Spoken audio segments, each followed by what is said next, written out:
Hello, my name is Jenna Bosiger, and you're watching Cryptid's YouTube channel. Because the only thing stronger than fear is curiosity.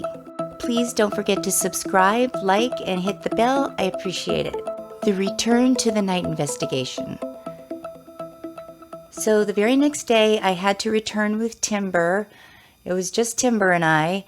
And when I was there, I found a lot of really strange prints where we had been sitting the night before. I also found the bushes where the creature or creatures were looking at us. Creepy, dude. Why do you like this kind of shit? Well, what do you mean?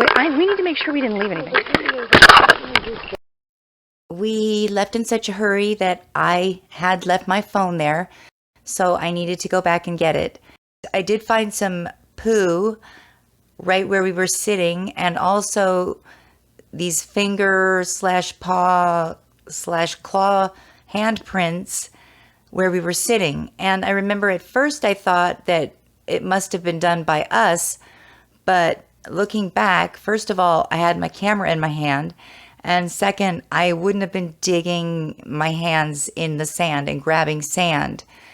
Not to mention, going into the future a little bit, I have quite a few pictures and evidence coming from this area in the research in the future of hands and handprints in the area. Fingerprints and these prints next to this skeleton where I had done the Pepsi test. And of course, this handprint coming from there in the signature of Komachakaya.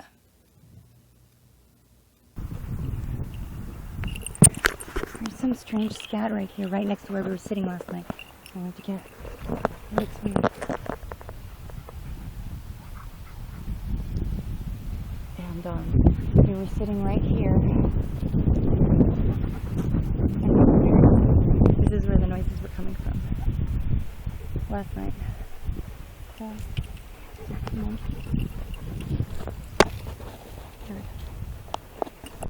So all of that leads me to believe that these handprints were not left by us. So let's take a look at some of the videotape that I got that day that I had returned. You can see the poo up there at the top and some strange prints. Those look like animal prints, but there's a few places that I see what look like footprints. And now I'm moving up towards the bushes where the sounds were coming from. And there's a multitude of prints. I wish I would slow down.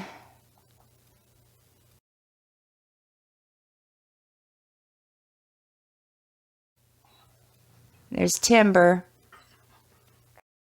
What we got. And here's some still pictures of the handprints digging where we were sitting.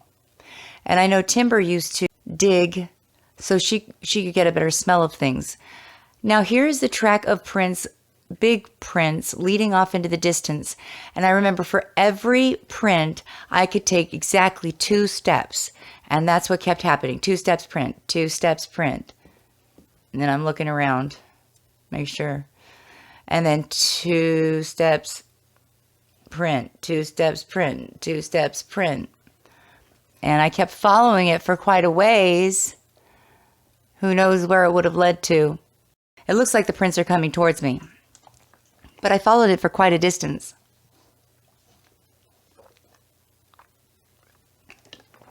And whatever was making them had an incredible stride because, like I said, I could take 2 steps between every print.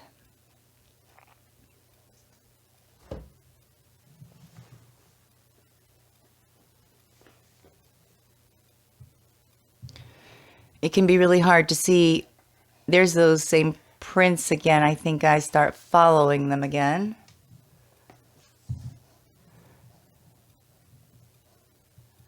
They're very deep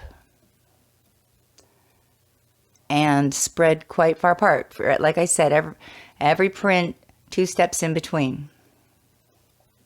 Then I see another set.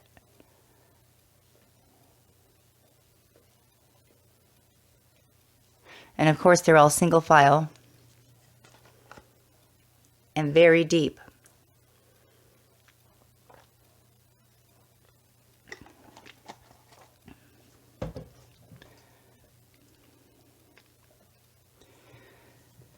But, you know, the best advice I could give myself would be to hold the camera horizontally when you're taking landscape pictures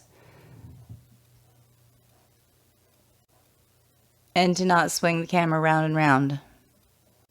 Now I'm walking up behind the bushes area. There's my beautiful timber.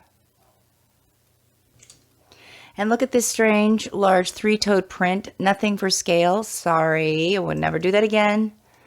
I usually try to put my foot in there, at least to give you some idea for scale.